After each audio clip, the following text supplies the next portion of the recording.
Presiden Prabowo dan Presiden Lula da Silva merayakan ulang tahun bersama di istana. Lula sampaikan ucapan terima kasih kepada Indonesia. Penyelamatan ibu dan balita berlangsung dramatis saat kapal motor penumpang terbalik dan tenggelam. Mantan Presiden Prancis Nicolas Sarkozy masuk bui menjalani hukuman 5 tahun penjara.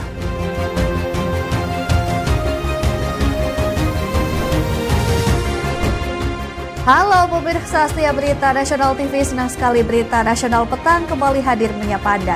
Selain 3 berita utama tadi, akan ada informasi lainnya yang akan kami sajikan untuk Anda. Sama saya, Ajeng Tiara.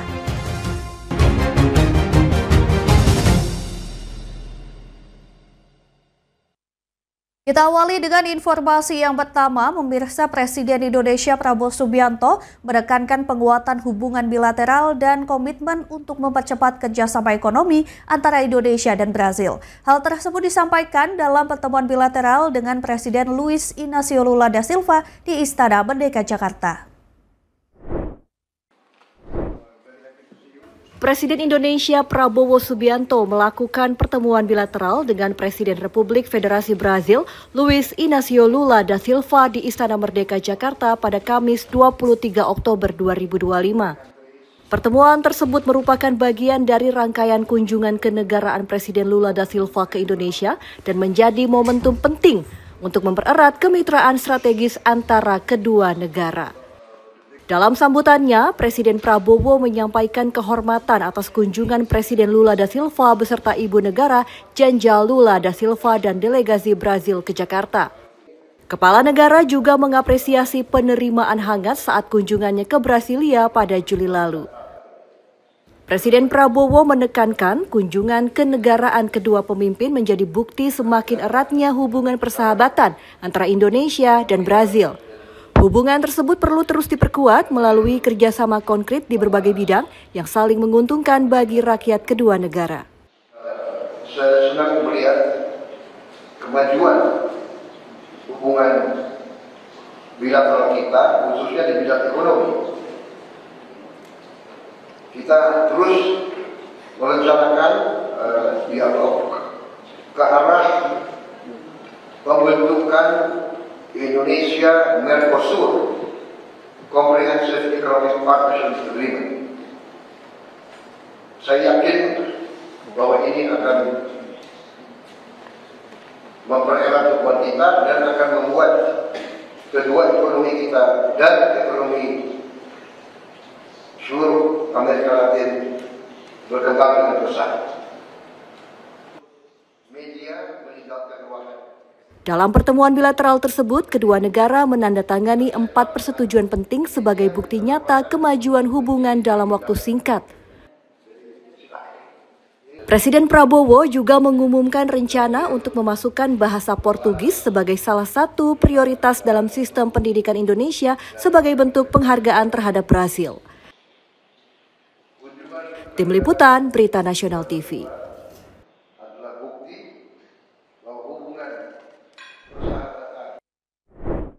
Ya, Presiden Prabowo Subianto dan Presiden Brazil Luiz Inácio Lula da Silva menyaksikan penandatanganan sejumlah kerjasama strategis antara Indonesia dan Brazil di Istana Merdeka, Jakarta. Penandatanganan ini menandai era baru hubungan bilateral kedua negara menuju kemitraan yang semakin kokoh dan saling menguntungkan.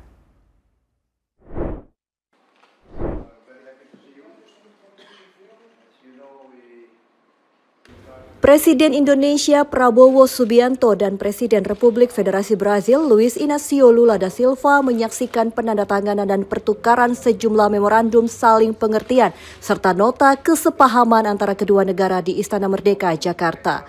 Kegiatan tersebut menjadi bagian dari rangkaian kunjungan kenegaraan Presiden Lula da Silva ke Indonesia yang menandai era baru hubungan bilateral menuju kemitraan strategis yang lebih komprehensif dan saling menguntungkan. Presiden Indonesia menyampaikan harapan agar penandatanganan kerjasama tersebut menjadi bukti kemajuan nyata antara Indonesia dan Brazil.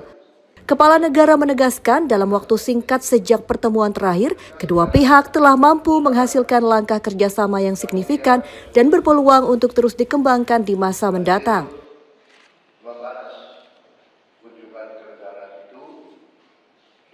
Kita akan menandatangani 4 persetujuan dan kesepahaman yang cukup penting, dan saya kira ini bukti bahwa kita telah bekerja cepat.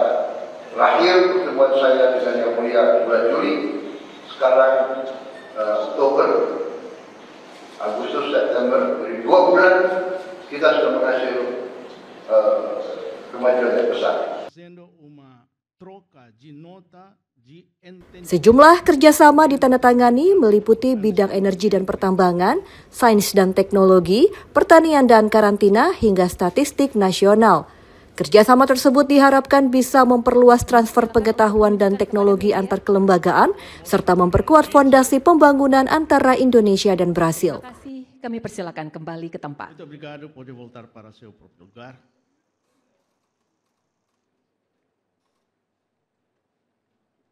Selanjutnya, tak hanya antar pemerintah, kunjungan Presiden Lula da Silva juga membuka jalan bagi kolaborasi di tingkat dunia usaha.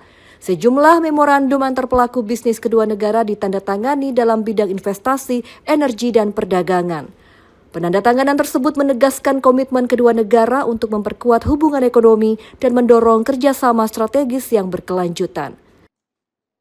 Tim Liputan, Berita Nasional TV. kami persilakan untuk menunjukkan kepada media.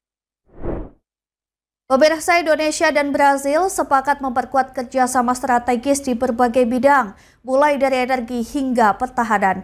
Komitmen itu disampaikan Presiden Prabowo Subianto usai menerima kunjungan kenegaraan Presiden Brasil, Luiz Inácio Lula da Silva di Istana Merdeka, Jakarta.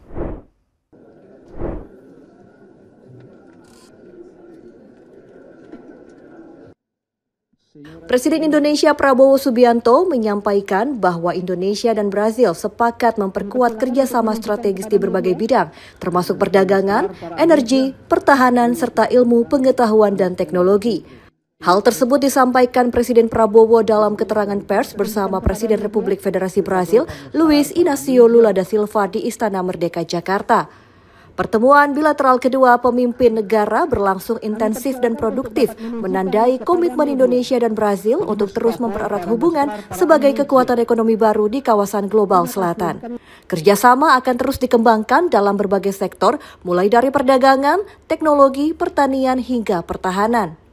Presiden Prabowo menegaskan kedua negara bersepakat menuju pembentukan Comprehensive Economic Partnership Agreement atau CEPA, serta mendorong ratifikasi kerjasama di bidang pertahanan dan energi.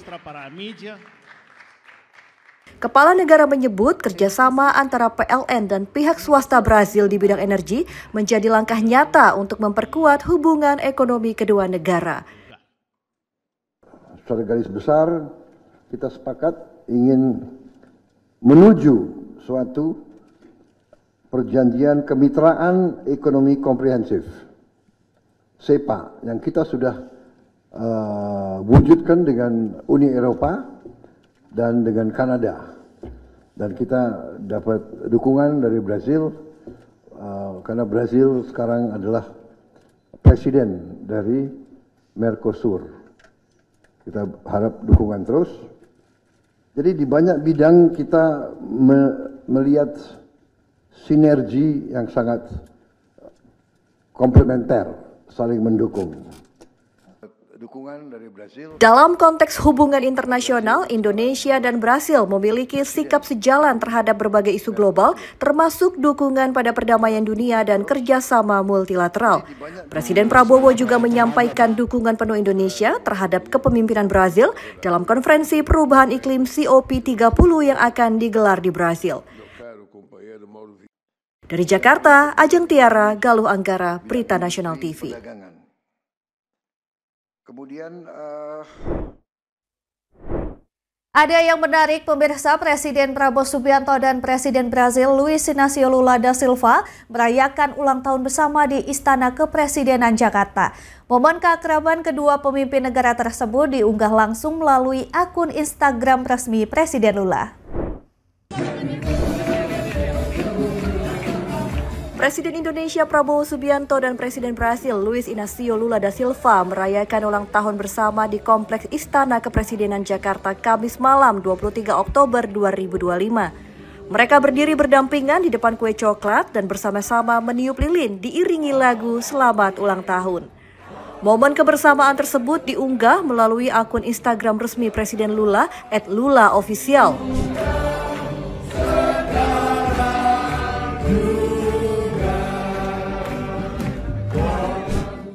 Potongan kue pertama dari Presiden Lula diberikan kepada Presiden Prabowo, disusul untuk sang istri Rosângela Janja Lula da Silva, dan potongan ketiga untuk dirinya sendiri. Beberapa pejabat yang turut hadir antara lain Menteri Energi dan Sumber Daya Mineral Bahlil Lahadalia, Menteri Sekretaris Negara Prasetyo Hadi, serta Kepala Badan Komunikasi Pemerintah Angga Raka Prabowo. Perayaan berlanjut dengan lagu Panjang Umurnya yang dinyanyikan Presiden Prabowo bersama para tamu undangan. Melalui unggahannya di media sosial, Presiden Lula menyampaikan rasa terima kasih kepada Presiden Prabowo dan rakyat Indonesia atas sambutan hangat yang diterimanya selama berada di Jakarta. Tim Liputan, Berita Nasional TV.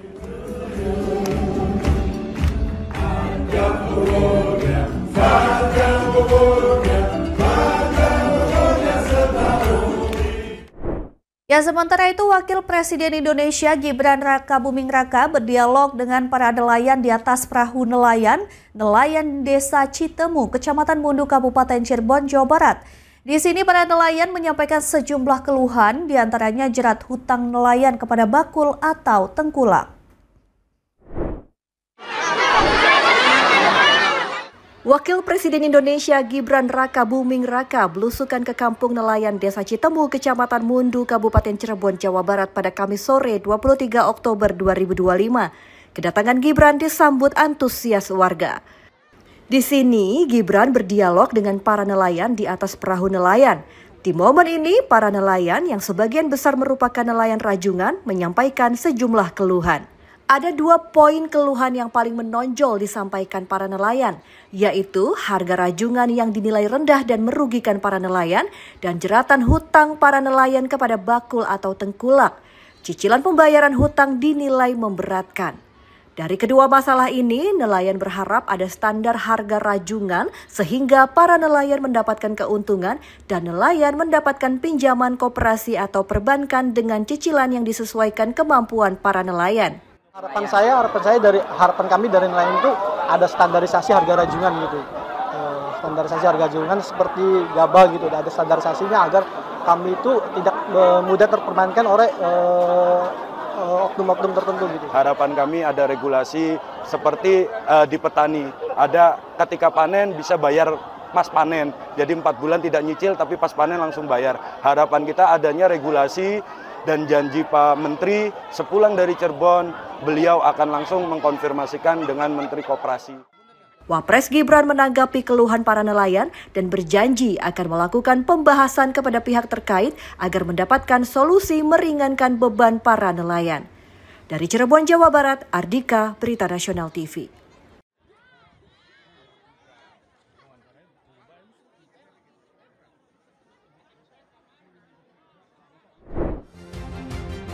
Dramatis penyelamatan ibu dan balita saat kapal penumpang tenggelam. Informasi selengkapnya usai jeda, tetaplah bersama kami.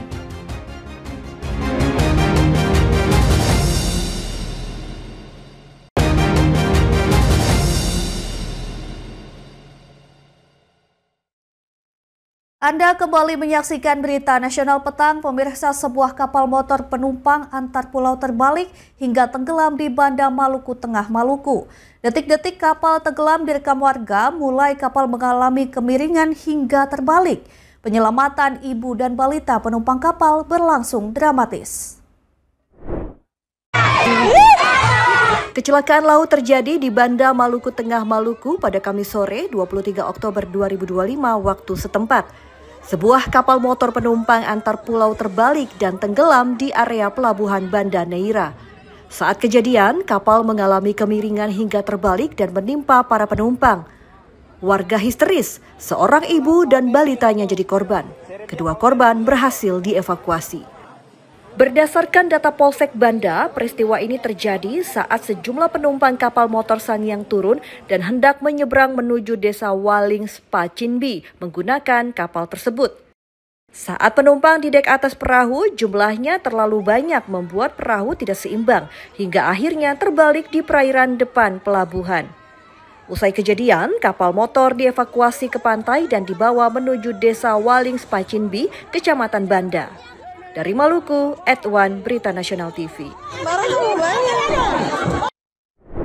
Informasi selanjutnya, ada mayat dalam karung di Musi Banyu Asin, Sumatera Selatan.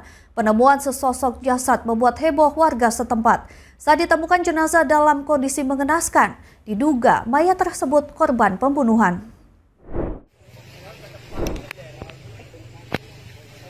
Pada Rabu siang 22 Oktober 2025 ditemukan sesosok mayat dalam karung di Musi Banyu Asin, Sumatera Selatan. Adalah seorang warga setempat yang menemukan mayat tersebut. Kala itu, saksi mata sedang melintas di area perkebunan dan mencium bau menyengat yang berasal dari sebuah karung. Saat karung dibuka, isinya berupa mayat. Penemuan mayat bikin heboh warga di lokasi kejadian. Polisi datang ke tempat penemuan mayat usai mendapat laporan warga. Dugaan sementara, mayat berinisial RK adalah korban pembunuhan. Selanjutnya, jenazah korban dibawa ke Rumah Sakit Bayangkara Polda Sumatera Selatan untuk diotopsi guna mencari tahu penyebab pasti kematian. Robbana, paman RK, tidak menyangka RK ditemukan dalam kondisi tewas mengenaskan. Semasa hidup, RK jarang pulang ke rumah dan sering tidur di tempat teman-temannya. Menurut keluarga, korban tidak memiliki konflik, musuh, atau terlibat perkelahian. Itu keluarga ini tidak pernah terdengar dia berantem, ada musuh, tidak pernah ada. Jadi hari Dari Musi Banyu Asin, Yudo Handoko, Berita Nasional TV.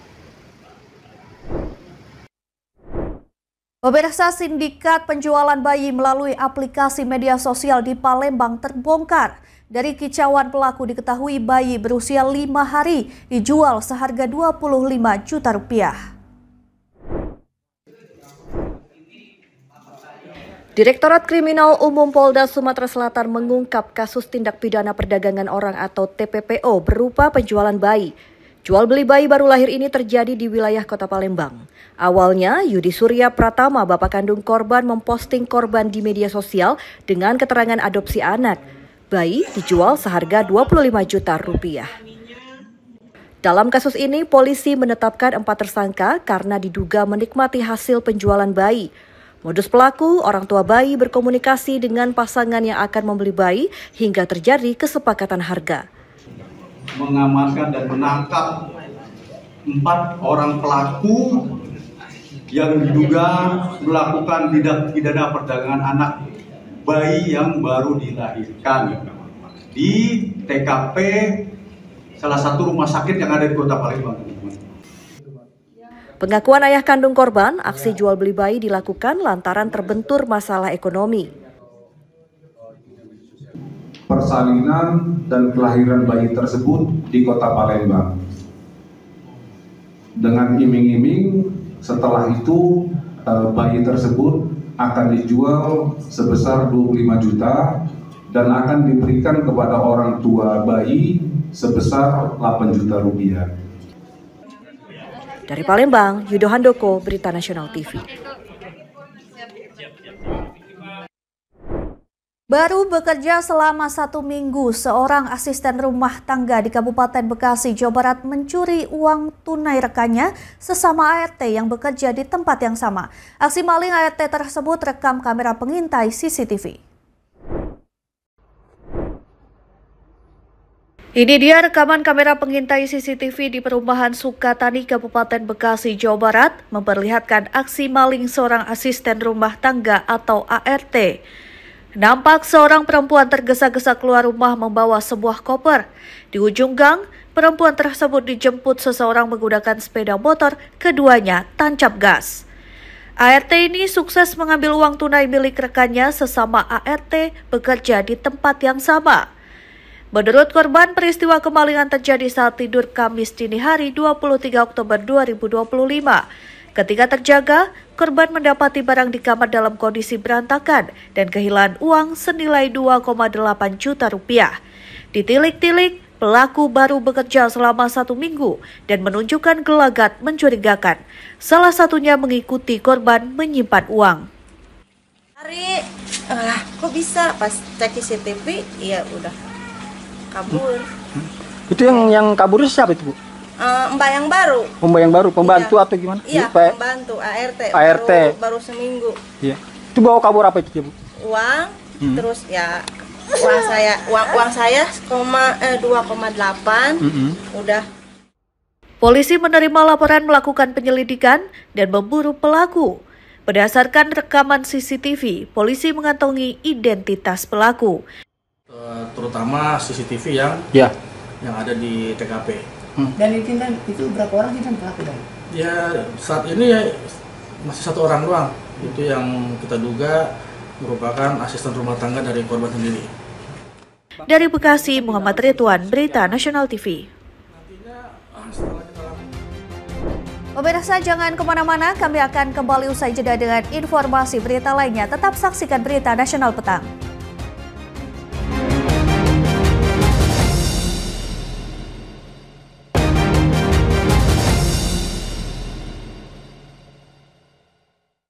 Terima kasih Anda masih bersama kami. Pemirsa, Nicolas Sarkozy kini resmi menjadi ex-presiden pertama Prancis yang mendekam di balik jeruji besi.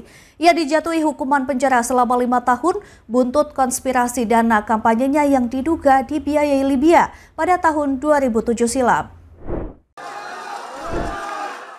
Untuk pertama kali dalam sejarah modern Prancis, mantan presiden benar-benar dijebloskan ke penjara. Nicolas Sarkozy memimpin Prancis periode tahun 2007 hingga tahun 2012 dijatuhi hukuman 5 tahun penjara atas kasus konspirasi kriminal dan dana kampanye 2007 diduga dibiayai rezim Libya. Dalam kasus ini, Libya diberikan bantuan diplomatik sebagai imbalannya. Seperti dilansir AFP Selasa 21 Oktober 2025, Sarkozy meninggalkan rumahnya sambil bergandengan tangan dengan istrinya, Carla Bruni, seorang penyanyi dan model ternama, untuk pergi menjalani hukuman di kompleks penjara La Santé. Tampak kerumunan pendukung Sarkozy berkumpul di jalanan di luar rumahnya sambil meneriaki nama Sarkozy hingga bebaskan Sarkozy. Selanjutnya, Sarkozy dibawa ke penjara La Santé dengan iring-iringan mobil dan puluhan motor polisi. Sarkozy kemungkinan menempati sel isolasi sayap VIP di penjara La Santé.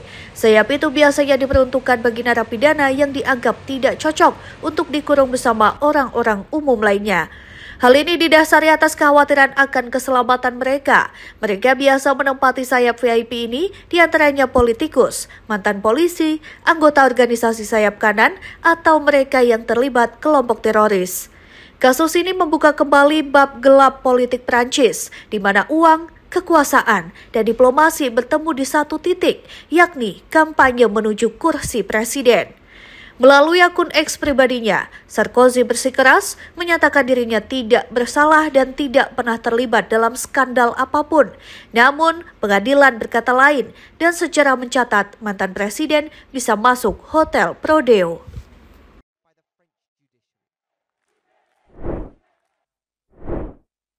Pemirsa, Raja Charles III menjadi Raja Inggris pertama sejak Henry VII memisahkan diri dari Roma pada tahun 1534. Secara terbuka berdoa bersama seorang paus dalam sebuah upacara ekumenis di Vatikan. Momen ini menjadi simbolis menandai kemajuan hubungan antara Gereja Inggris dan Gereja Katolik.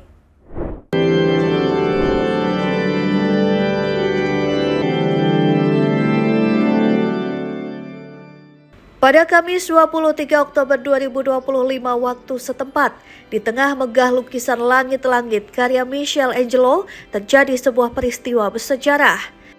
Raja Charles III dan Ratu Camilla mengikuti upacara ekumenis bersama Paus Leo di Sistine Chapel, Vatikan.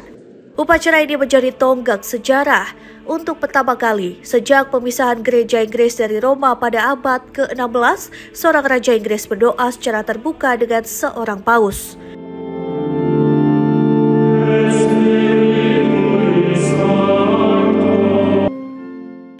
Iring-iringan paduan suara gabungan dari tradisi Katolik dan Anglikan, doa Bapa Kami dalam bahasa Inggris, serta kehadiran choir Sistine dan choir Kapel Istana Windsor menjadikan momen ini bukan hanya religius tetapi juga simbolis. Kunjungan kenegaraan Raja Inggris ke Vatikan menjadi sebuah langkah diplomatik, membawa pesan rekonsiliasi antar gereja. Saat Raja Charles dan Paus Leo berdiri berdampingan di altar Sistine Chapel, mereka bukan hanya mewakili tradisi dua gereja besar, tetapi juga menunjukkan dialog dan persatuan bisa dijalin kembali setelah berabad-abad perpisahan. Momen ini membawa harapan baru bagi kerjasama antar agama dan institusi di masa depan.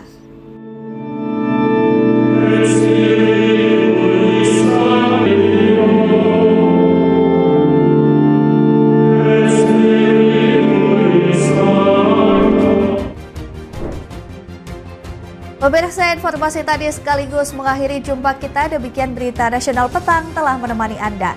Saya Ajeng Tiara beserta kru yang bertugas pamit undur diri. Terima kasih dan sampai jumpa.